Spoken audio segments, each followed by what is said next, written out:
The Great Debate. Roland Martin takes on far-right-wing conservative commentator, author, filmmaker, and provocateur Dinesh D'Souza. Dinesh D'Souza, glad to have you here. I want to start this way. Politico had a story this week, and this is what they said in their story, quote, "Meanwhile, the white vote is increasingly coalescing around the Republican Party in the Trump era, leading to a racially divided political system. Florida's Democratic Party is now majority non-white, while the Republican Party of Florida, compared with Florida's general population demographics, is disproportionately white.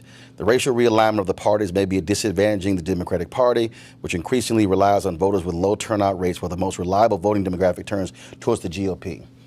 Republicans often talk about Party of Lincoln, talk about what took place with the Voting Rights Act and the Civil Rights Act, yet the Republican Party today has a problem with black people. And getting them to vote for them, but even appealing to them. I agree. I think that's unfortunate. I think it is unfortunate that the racial polarization in the country is reflected in the racial polarization between the parties. Now, this does in no way prove that the Republicans have departed from the principles of Lincoln. Remember, Lincoln also got the white vote. In other words, Lincoln was accused of being the white man's president. Well, first of all, black people couldn't vote, so obviously he got the white vote. Well, black people could vote in the North. Well, a few could, but my point is, overall, look, if you were running for president of the United States, you're going to have to depend upon the white vote to win. That's absolutely right. But I mean, Frederick Douglass at one point said Lincoln was the white man's president. So what I'm getting at is this. I think there has been an unfortunate. The question is, what is causing this polarization? I don't think it's all Trump.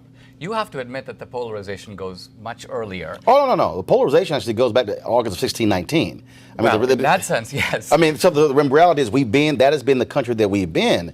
The issue has been a Republican Party that played a critical role in, first of all, for so long being able to get black votes, and that was a and again, if you were black, you didn't even think about the Democratic Party, but the party has essentially walked away from black folks since '64. That's where it really started, that split. Well, let's explore this a little further. Let's start with the white vote. You would agree that FDR won the white vote, right? The working class white vote went for the Democrats in the 30s and 40s. Again, same thing. Okay. First of all, prior to anything before the Voting Rights Act is the white vote, because for the most part, black people were still disenfranchised across the country. No, here's my point. It's not white versus black. It is that working class whites were Democrats rather than Republicans. Would you agree in the FDR era? Okay.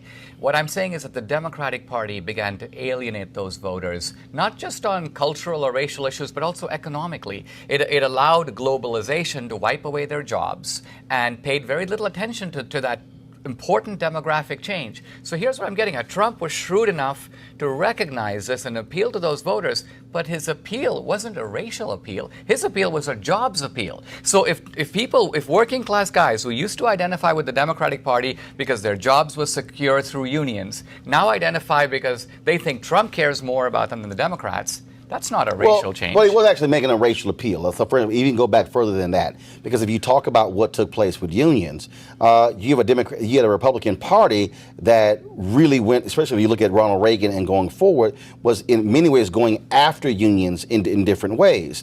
It all depends on what unions we're talking about. Trade unions maintained more of an alliance with Republicans, but because the unions became more service-oriented, that's why you saw more black and brown people, and so you had a split. Republicans love police unions. They don't like other types of unions. So it depends upon the kind of union we're talking about that appeals to the Republican Party. But in fairness, first of all, Reagan was a union guy from the Screen Actors Guild. Second of all, Republicans are ideologically against the idea of the kind of government protections that unions demand. That's an ideological point. It's not a racial point. Republicans are happy to enforce that point neutrally, whether it's a predominantly white union or predominantly black union. So you can't take conservatives and take our ideological position like small government and accuse those of being disguised arguments for race, because that is consistent with an ideology that we apply across the board. Well, there are different types of Republicans, if we want to be honest, and different types of conservatives, because there are individuals. I take Texas. For the longest, Texas had, for everybody who was elected in Texas statewide, they were Democrats. That was a different type of conservative. But there's a difference between folks who have been democratically conservative and Republicans who have been conservative.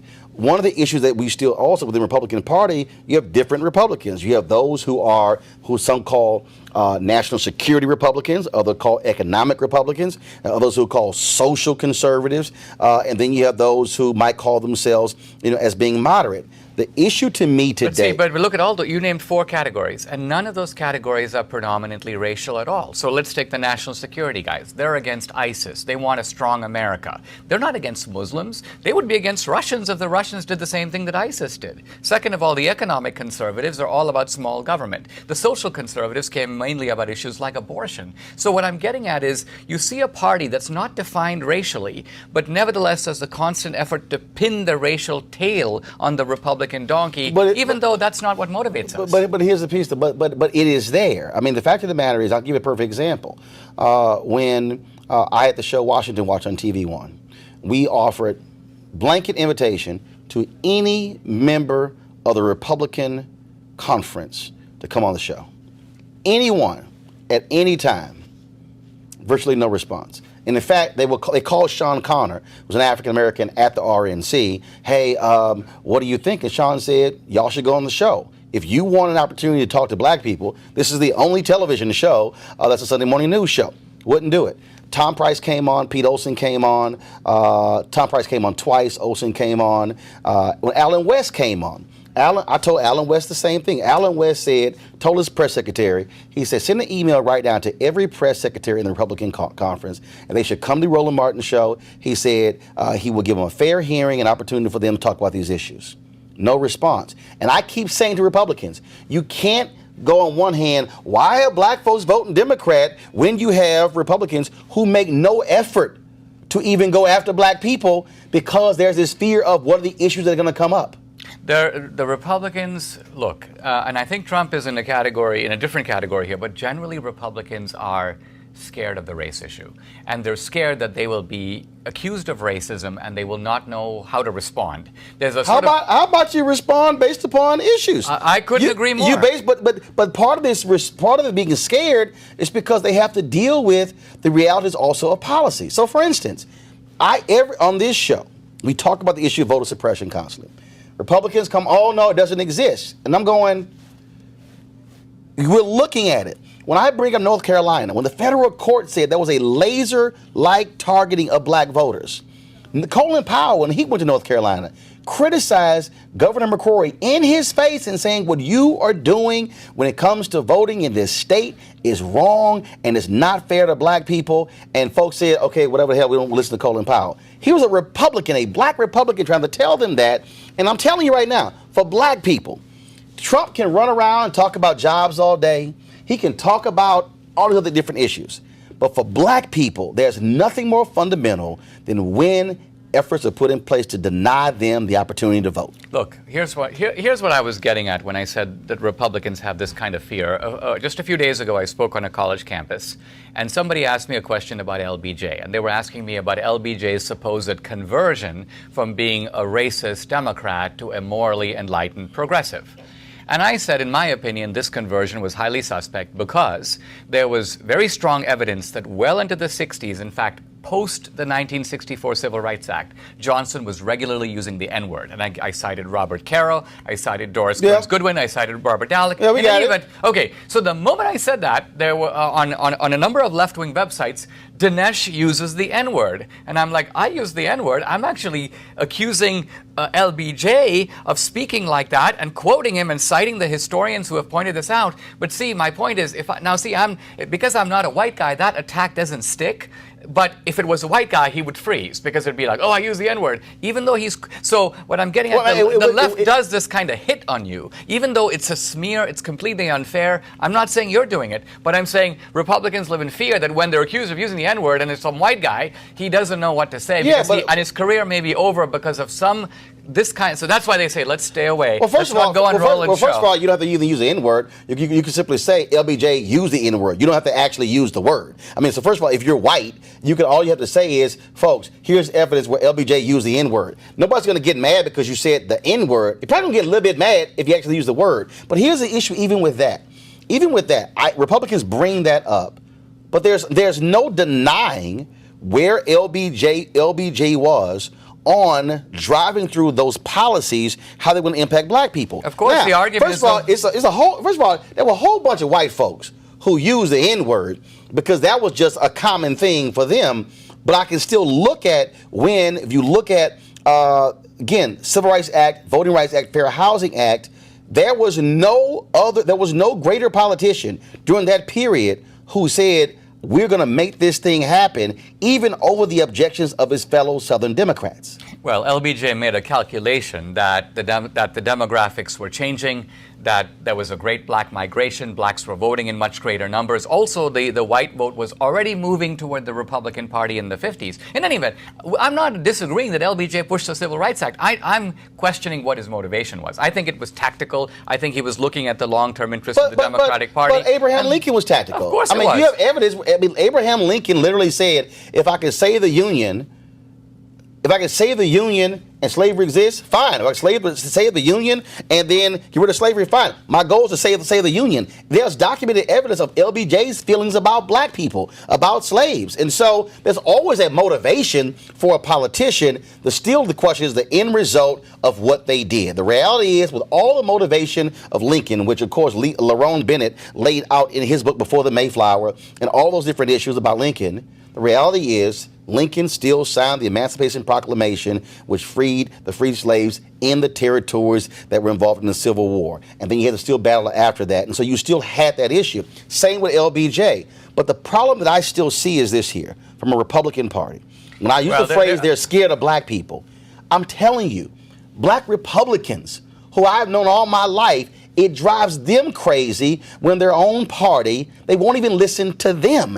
And they're sitting here going, guys, you will never get black people to listen to you if you're afraid to even walk into the room and sit and talk with them. All right, folks, back to our Roland Martin Unfiltered video in just one moment. Now, a word from one of our Roland Martin Unfiltered partners. You've heard me say it before, and I will say it again. Write down this website, marijuanastock.org. That's marijuanastock.org. I'm going to tell you why it matters. Legal marijuana has grown to become a $9 billion industry in roughly 6 years.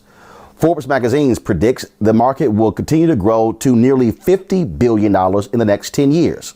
So whether you like it or not, legal marijuana is a growing industry, and it is only going to get bigger.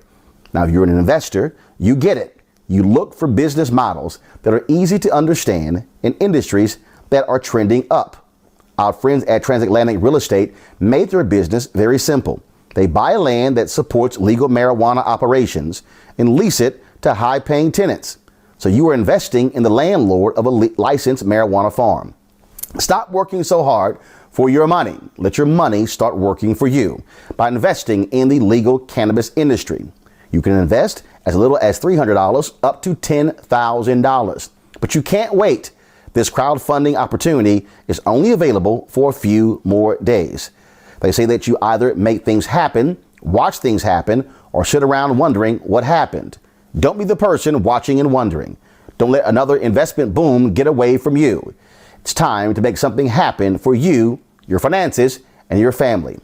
And don't forget my pro tip. To be included, you must complete and confirm your application. And be sure to complete the process. Go to marijuanastock.org. That's marijuanastock.org. Get in the game, folks. Do it now before time runs out. Now back to your Roland Martin Unfiltered video.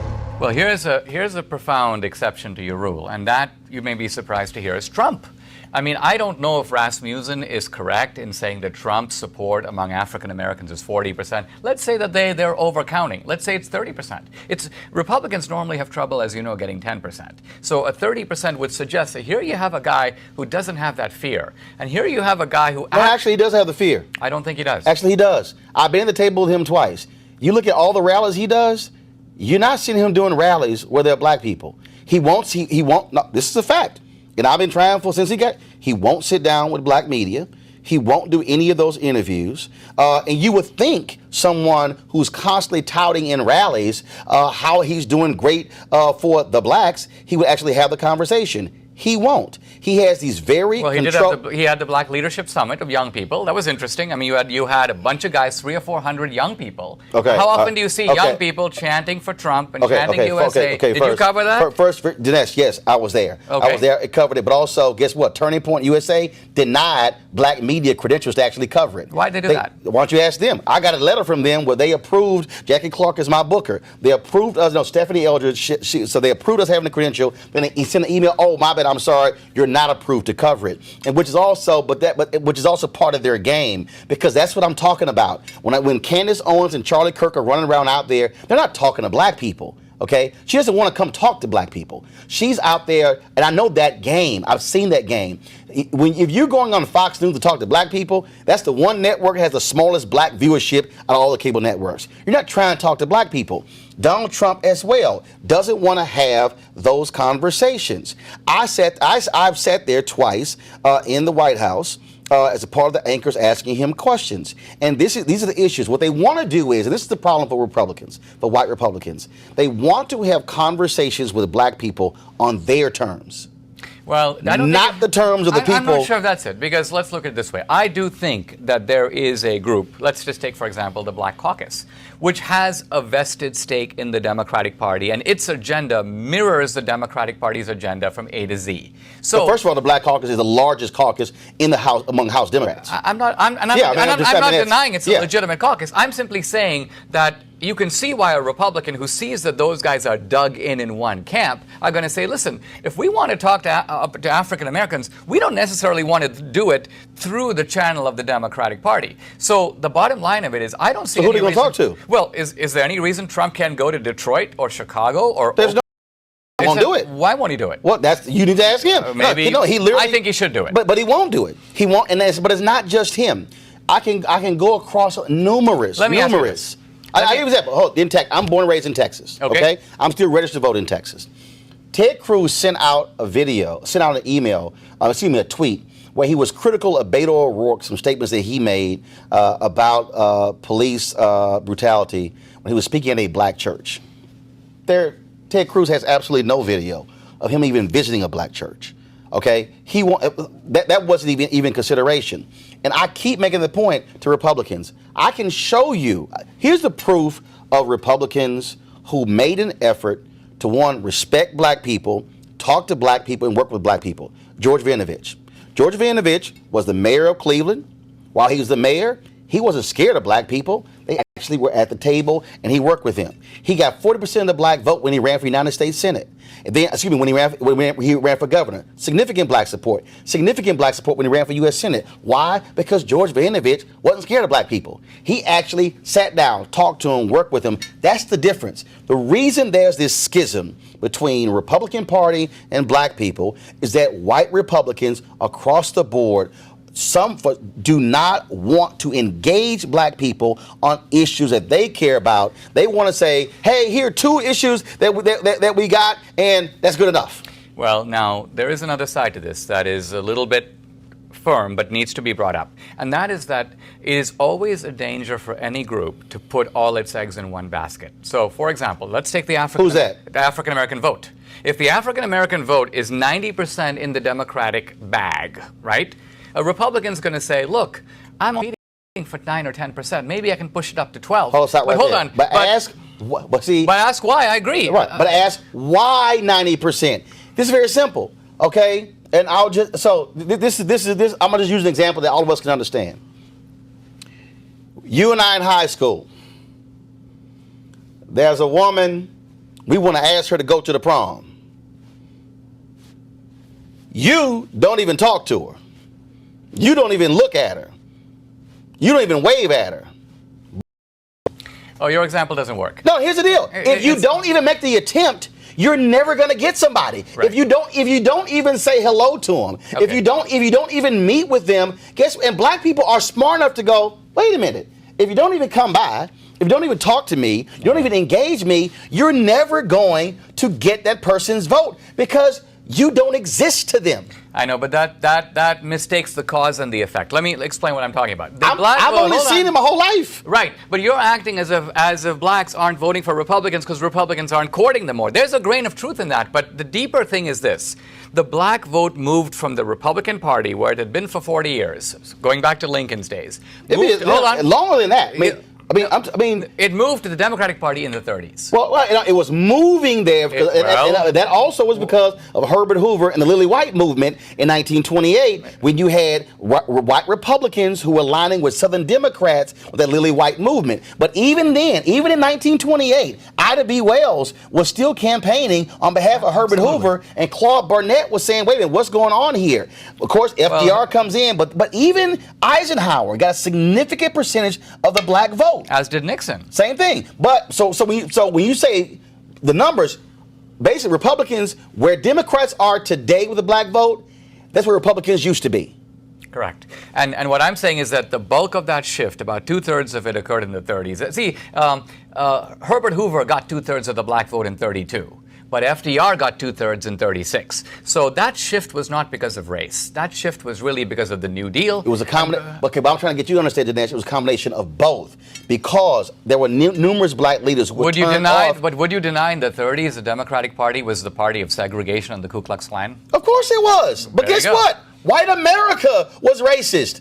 America was racist. The reality is, after the Civil War, the Great Compromise of 1877, black Democrats called out the Republican Party for agreeing to the Great Compromise of 1877. Black Republicans said, y'all sold us out. And so Republicans agreed to that compromise, which put in place Jim Crow. But they still were able to get black votes. This is still the issue today. So, perfect example. I hear Republicans talk about 64 Civil Rights Act, 65 Voting Rights Act. Supreme Court gut section for Shelby v. Holder. Sensenbrenner, Republican, Wisconsin, has a bill, says, you know what, we need to address this. Republicans won't touch it. Goodlatte wouldn't even have a committee hearing. These are all Republicans. Okay? So when Republicans start talking about Party of Lincoln and look what we did with the Voting Rights Act, well, why won't you do anything about the Voting Rights Act today?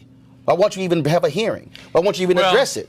Because there's a lot of, it's like the immigration debate. The reason that, look, you're asking a different question. Why has there been a breakdown of the traditional types of compromise that parties can make? So, for example. No, that wasn't the question I asked. No. That wasn't the question I asked. But that's the correct question. I'll tell you why. No, the question I asked was, if the Republicans tout Lincoln and tout their support for the 65 Voting Rights Act, why won't Republicans today deal with the Voting Rights Act in Section 4 being gutted in Shelby v. Holder? Partly because the Republicans suspect that the Democrats' complaint about issues like voter ID and so on are a ruse for letting illegals vote. That's and nonsense. No, it's not nonsense. It's nonsense, Dinesh. If it's nonsense, why don't you address it? Dinesh, it's nonsense. If it's not an issue. I have, Dinesh. Is it difficult? Here's what it is. How difficult is it to get an ID? There is document. First of all, how hard okay, hold on. Let me walk you through it. Okay. This will happen in Pennsylvania. Okay. The head of the Republican Party in Pennsylvania in 2012 stood up and said Mitt Romney is going to win Pennsylvania because of voter ID. That's what he said. Here are the games Republicans play.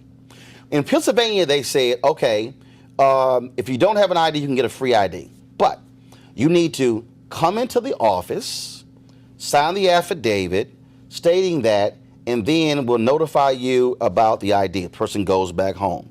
You have to come back in and physically pick up your ID. They broke down the study of how many people who were elderly, one, how that going back and forth on a couple of occasions ain't the easiest thing in the world, and how difficult that was. Not only that, in other places, they then said, oh, if I want to get my birth certificate right now, I can go to the Harris County Bureau of Vital Statistics to get a birth certificate. This is a certificate that shows when Roland Martin was born in the hospital. Republicans said, no. You need to get the one with the raised seal. Now, even though this is an official state document, they then said, no, have the raised seal. You had some folks who were married 50, 60 years ago. You got to have your marriage certificate. There were very specific attempts. So when you say how hard is getting an ID, that's not the issue. It's how hard do you make it to get an ID. Right, but remember, Roland, IDs are used in American society for innumerable things. But a lot of people also don't use an ID. Right, but all these magical difficulties don't appear. Here's my point. We need IDs for when we travel. We need IDs for your children to get Actually, you don't need an ID when you travel, because I've actually traveled and forgot my driver's license, and there are other methods that they actually go through where you can still travel. But go ahead. Well, the point I'm trying to make is that it is important to make sure that the people who vote are eligible to vote, right? And that's a fundamental point. Yes. Because otherwise, other people cancel out your vote and my vote who shouldn't be voting. But Dinesh, right? Dinesh, first of all, the reason that... So you're giving me anecdotal evidence of, hey, in Pennsylvania, they want the raised stamp. No. And I'm saying we should, once we agree on the ID principle, I think we can come up with ways to make sure that there's a reasonable enforcement of that principle. This is the issue. As long as you have Republicans who are systematically creating ways to limit folks from voting, that's the problem. You have a situation in Texas. In Texas, nearly 1 million folks were disenfranchised because of Texas voter ID law. 5 federal judges said discriminatory intent. 5. Okay, my home state, North Carolina. The federal judges looked and said they have the emails where Republicans in North Carolina said, "Give me the information when black people are voting early in North Carolina." Got it to them, and they said 70% of black folks are voting in the first week. Okay, we're going to limit early voting locations in the first week to just one early voting location. They literally devise methods to deny folks from voting to make it harder. We know in Wisconsin, when the voter ID in 2016 was approved by the Obama Department of Justice, a federal judge called in Governor Scott Walker's office and said, "Why are y'all dragging your feet on the issuing of voter IDs?" So even though there was a voter ID that was approved, then they were slow in getting it out. And the federal judge said, "What the hell is going on?" Studies show that upwards of 200,000 people, not just black people, but elderly white folks, were impacted by them dragging their feet on voter ID. The point is this here. And I'm telling you, the one fundamental issue that will always get in the way of black folks even listen to the Republican Party is as long as they are putting in place things that are making it harder for folks to vote, and it's precision-like targeting, black folks will say, "I'm not going to deal with you." And that's a fact, Dinesh, that even black Republicans are trying to tell their own party, y'all need to stop this. This is not making our job easy. Frankly, Roland, you are raising an issue that I'm not fully knowledgeable about. And so I'm trying to be sympathetic. Dude, I'm trying to think out loud. But I will say this. I've lived it. Yeah, I will say this. I think that the issues you're raising are quite legitimate. But I will say this. I think that where Trump needs to go is he needs to offer genuine ladders of opportunity where there is Democrat-created dependency. In other words... what does that mean? Well, here's what that means. That means that... What's Democratic dependency? Democratic dependency is that you have whole areas of this country in which there is a lack of jobs, there's terrible education, there's a lack of opportunity. Okay, hold on. True or false? Why is that? Why is that? That is basically because the Democratic Party has created a system, essentially a culture. Remember, these are one-party states. A lot of these inner cities, not to mention the Latino barrios, not to mention Native American reservations, they harvest 90% of the vote for the Democratic Party. So the Democratic Party has these voters where they want them. You have to admit that if these places were transformed, if there was entrepreneurship, Starbucks, new initiatives, jobs, then these voters go up for grabs. Dinesh, did you just completely, literally leave out 399 years? I'm talking. I'm talking about. Are you telling me that with trillions of dollars being spent on Oakland, St. Louis, Detroit, that there is no way to produce better results than we've seen? These are places that are as badly off as they are since 1968. But see, this. It's not 1699. No. This is the mistake, again, that you're making, that you're not looking at.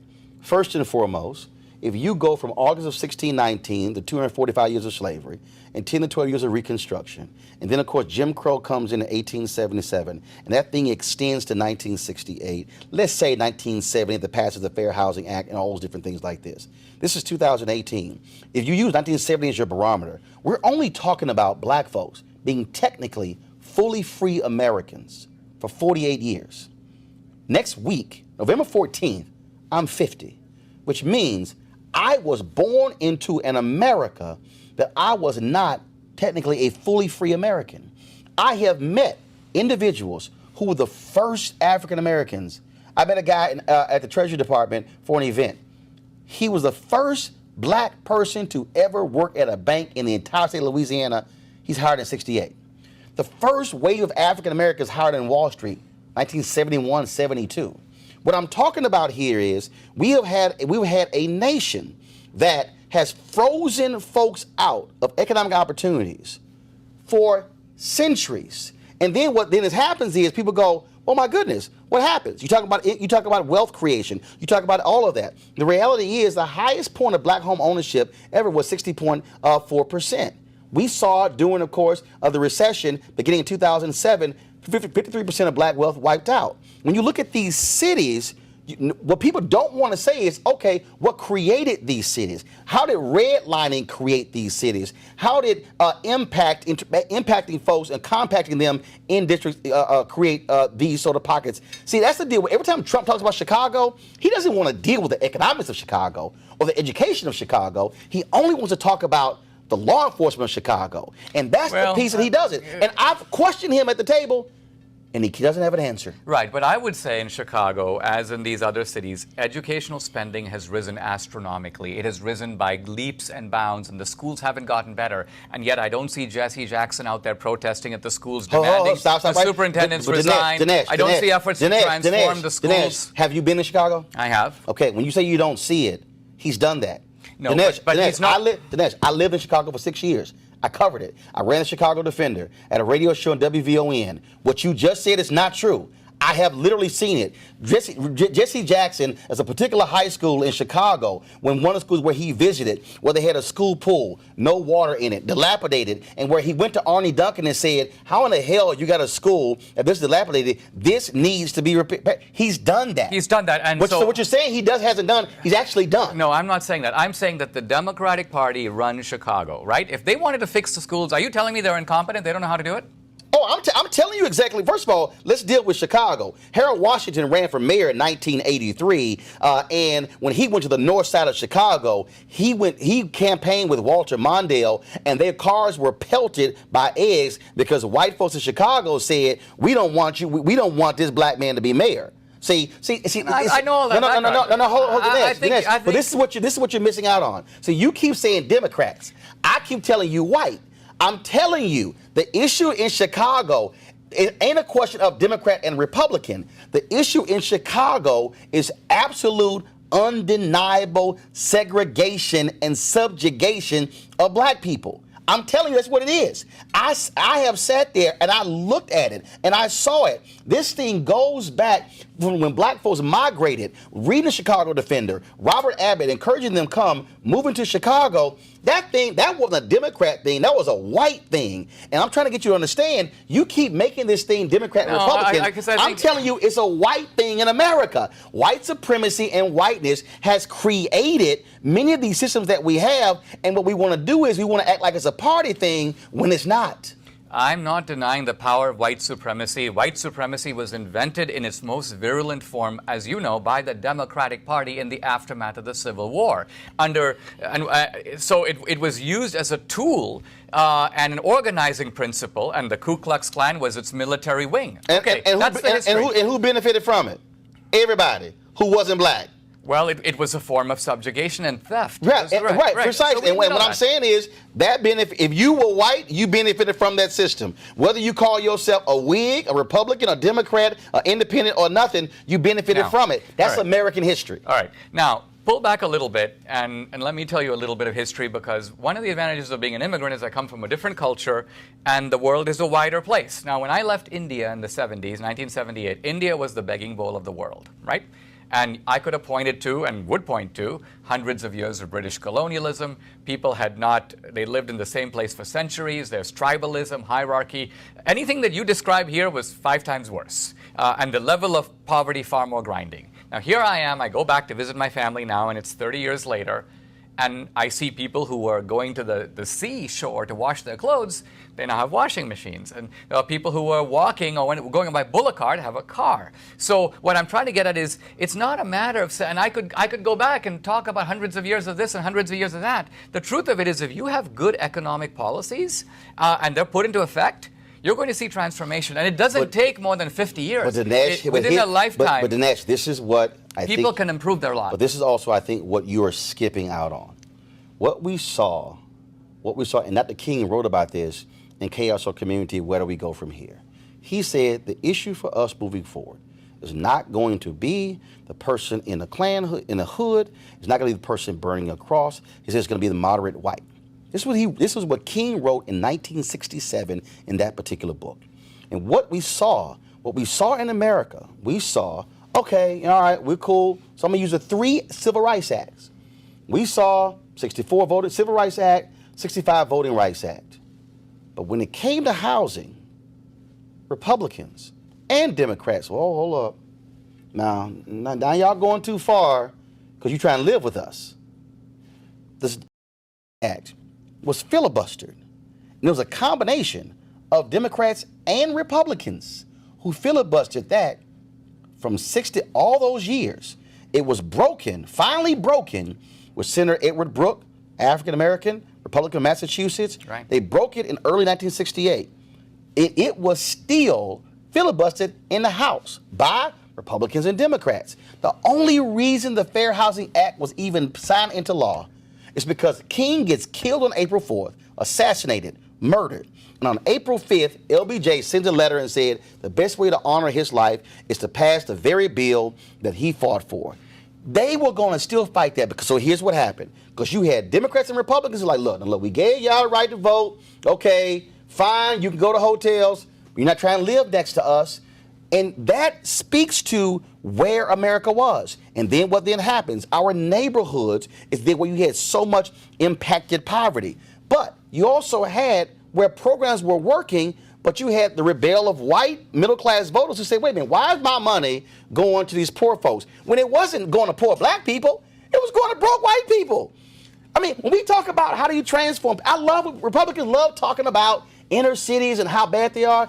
Man, I'm from Texas. I can go show you some broke-ass rural city places that are filled with white people, and they vote Republican, and they still look the same, and nothing is happening. And so what I'm trying to argue is, if you keep making the argument that these programs are about black people in inner cities and Democrats, I'm not saying that. I'm telling you, in America is, you broke, you not broke, but race has been at the core of so much of our economic policy, our political policy, our social policy, and we can't deny it. And I don't deny it, but I also do think that there is a possibility of getting frozen in the past. And here's what I mean. You take a guy today, in the past, racism serves a function, and racism is going to be powerful when it's useful to people. So, for example, we all know why racism was powerful under slavery, because it sanctioned a system of theft. You work, I eat. Okay, so that's why it worked. Under segregation and Jim Crow, racism was a form of oppression, sharecropping, ways of exploiting the guy at the bottom. Now, what I'm getting at but also still using police to enforce that as well. Why? Well, here's what I'm saying. Today, you have a white guy who doesn't have a job. Throwing folks in jail specifically, throwing folks in jail in a pillated system specifically to provide free labor to those very companies that also grow America, and it was still a free system. All I'm saying is, you look at the working class white guys who are voting for Trump.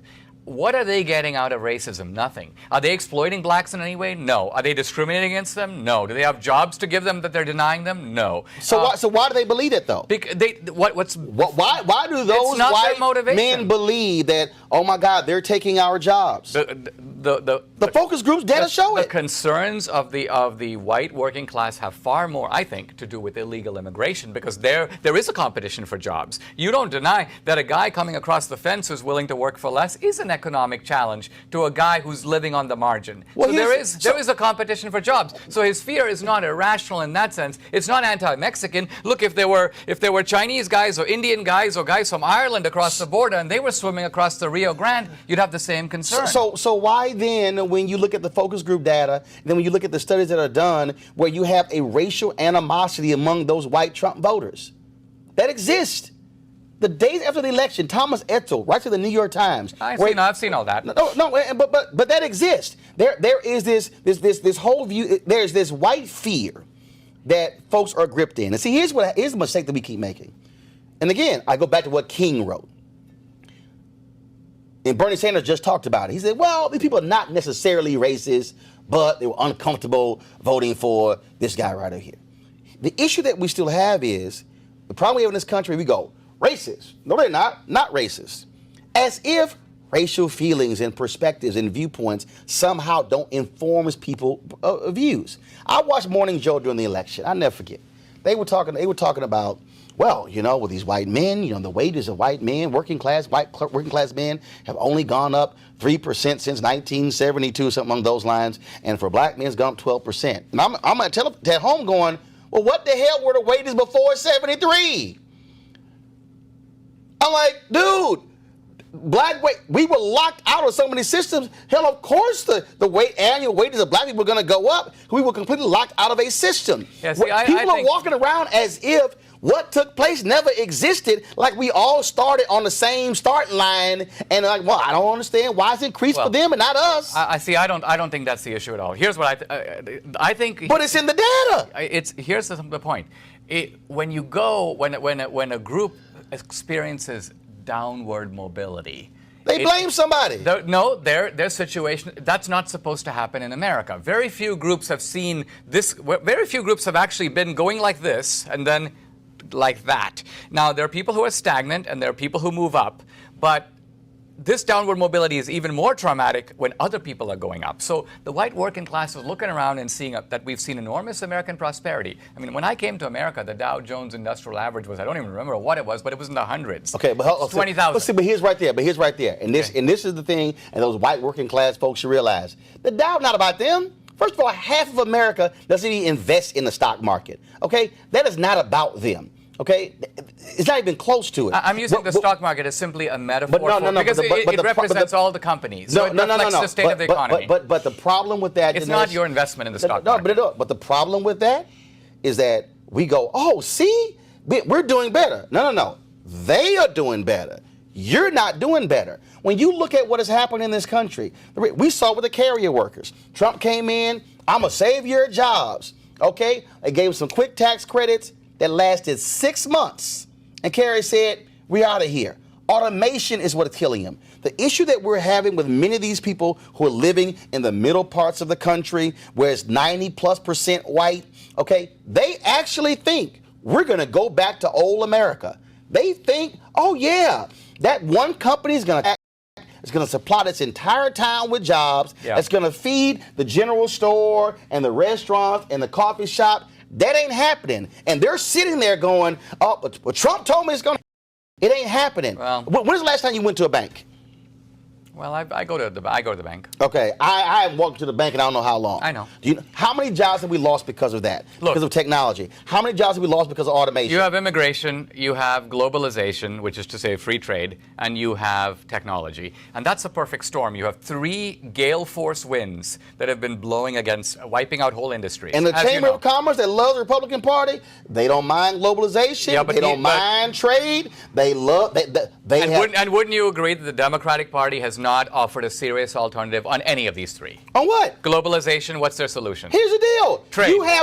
You have two parties. Let me go back to this. So until Trump started addressing all those 3 issues, Trump addresses globalization, he addresses immigration, he addresses trade. So if you're a working class guy, I agree, you're not going to get the country's store back. But if you want one guy in the entire landscape of American politics who's actually talking about the 3 things that have wiped out your job, in a sense, destroyed your community, undermined even the cohesive bonds of family, and if there's one guy who at least seems to understand, it's Donald J. Trump. So why do those people then still hold racial animosity against black people? I think, unfortunately, some of the blame I lay at the feet of Obama. How? Because I think that Obama used in an Alinskyite way, racial polarization as a tactic. How? Give me an example. Well, in Obama's case, there was ever a direct attempt to address these African Americans. I never saw Obama in the inner city. I never saw him actually talking about those issues. But what he would do is he would look for incidents. The Ferguson riots, for example, were really good. Before you go there, you say I didn't see him in these inner cities. You do know he was a black man, right? I'm not saying he never. No. Let me walk you through it. I do know. You do know he's a black man. I do. And you do know, being the first black president, you had white resentment as to, I don't. Okay, Miss PT, I'm gonna talk to you as being a black man. When you're a black man in a white America, what happens is there's a duality that exists. There's a game that you have to play. You've got to talk a certain way, dress a certain way, act a certain way. And what happens is the things that you do in order to move forward in this society, to appease mainstream, is to operate in a certain way. So I can't talk about certain things. I can't address certain things. I can't go certain places. I'm telling you, I spent 6 years at CNN. It was the same thing. It was like, oh no, you shouldn't say that. You know what? You should sort of dress this way because that'll be let me ask you this. Do you think... No, but I'm following me. For Obama, his whole deal was, and he said it. He said, I can't. I disagreed with him, but he said, I can't do specific things for black people because then I'm going to get accused of, oh, you're helping the blacks. 1 year into his term, 1 year in, I never forget, CBS did a poll, and it was on the Tea Party, and 25% of the Tea Party people said Obama is doing too much for black people. I saw that poll and I busted out laughing because it was hilarious. And I'm going, show me please. Obama understood that if I do what you talked about, I'm going to get nailed in white America. So you know what? I got to be about race neutral. I got to speak about policies that lift all boats. That was a language that he used. I understand what you're saying. And that's what happened. Look, I agree that with regard to issues like affirmative action, Obama had to tread carefully because he had to show... No, not affirmative action. No. Let me say what I'm saying. What I'm saying is that the areas that have the deepest urban blight are under the control of the Democratic Party. The mayors are Democratic, the city officials... Who are the governors? The governors are Democratic. The governors are the whole state. But I'm just saying... Yeah, but the governor's still over that area. The governor oversees the whole state, I agree. But I'm just saying there's a whole educational establishment. But you can't. See again. Here's what I'm saying. Obama had. You go ahead. Well, all I'm trying to say is, if somebody wanted to create an entrepreneurial revival in inner cities, that's not targeted to blacks. It's aimed at improving our cities.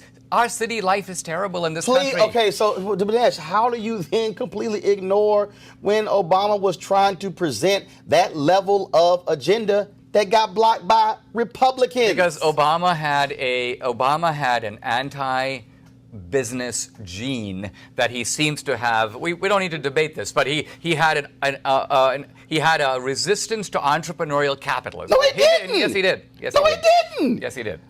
See, here's the deal. You can't have it both ways. You can't present this argument that, well, Obama didn't do this, and we're going to blame him for it, and then as if Republicans were sitting there going, you know what, we would more than welcome this legislation. They weren't. Their deal was, we're not going to pass anything that you actually want. And when you talk about still blaming Obama, that's just nonsensical. What you had here was, you had these incidents that were happening across the country, and there were people who okay, we don't want you to address them. Even when he addressed the issue with Skip Gates in Cambridge, it's as if Sean Hannity never even heard what he said. They said, he called the cops stupid. No, he didn't. What he said is they acted stupidly in arresting him after it was determined he lived there. That's what he said. I listened to it multiple times, but they took that as saying, Obama hates cops. He called them stupid. That was a lie.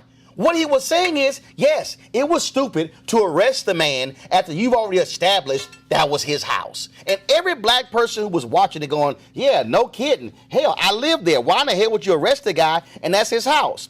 But Obama gets criticized for that.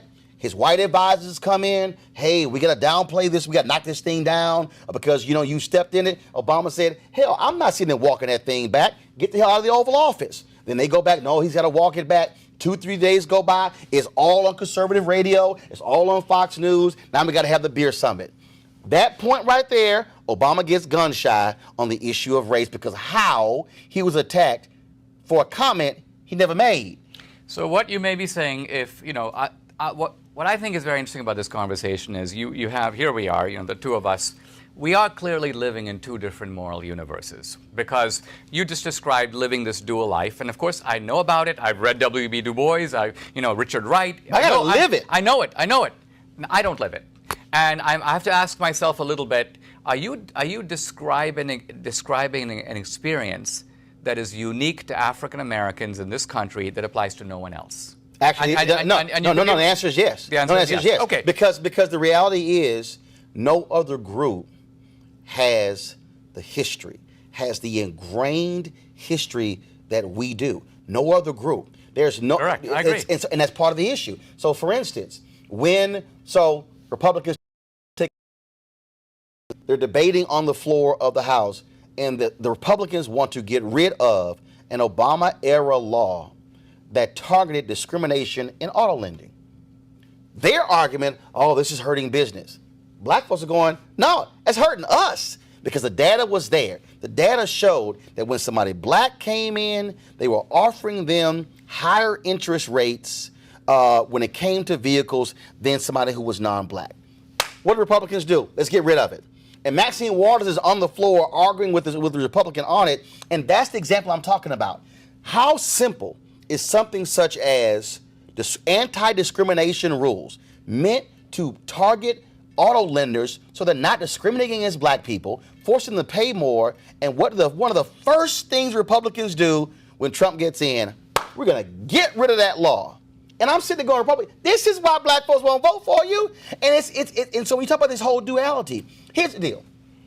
There is no black man on television who could act like Sean Hannity or Bill O'Reilly or any one of them. Not one. Not one. You know why? Because, we have to act a certain way, talk a certain way, walk a certain way, because what we have to do is we have to make white folks feel comfortable with us being in their presence. We have to change who we are. I worked at CNN. I had a white female booker, who was yelling at me about a segment I did, and my natural instinct was to cuss her the hell out. But, I can't do that. I'm a black man. That's a white woman. That's the world that we live in. And what I'm saying is we have to understand how this still operates. We run the videos on my show all the time of some white woman calling the cops on a black person selling lemonade. The other day, this woman called the cops on a black man because she said his car was 2 inches in the crosswalk.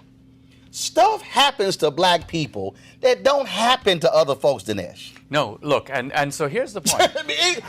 So imagine being black, and that's what you got to deal with every day. That the level of silliness that exists just walking, barbecuing, selling lemonade, just being black.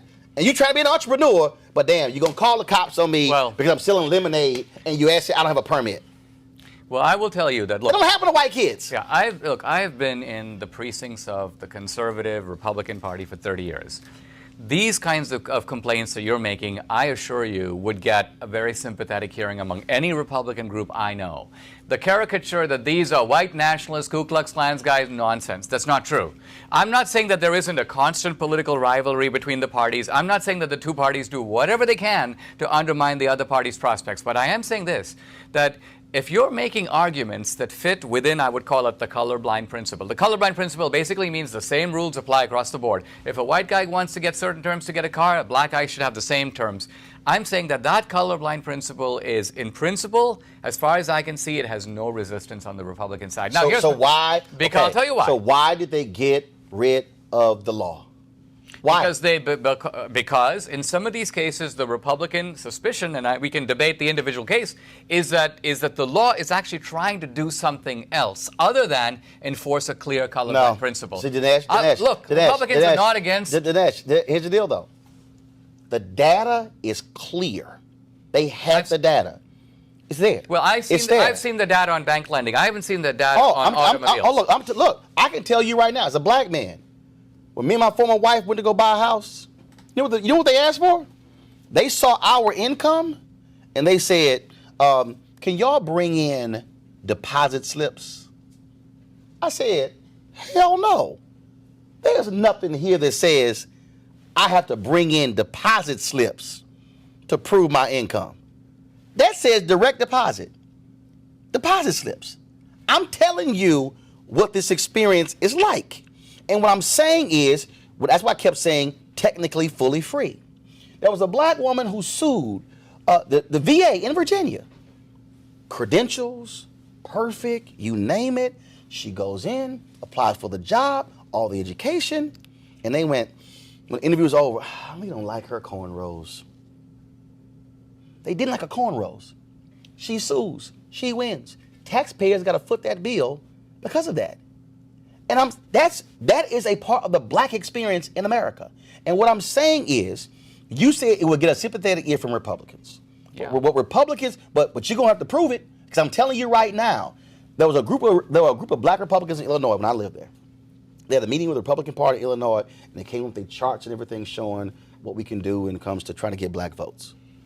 Great presentation. This is the first question when they got done. Guys, we are not gonna support welfare.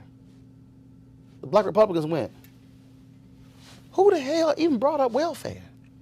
That literally was the first thing they said.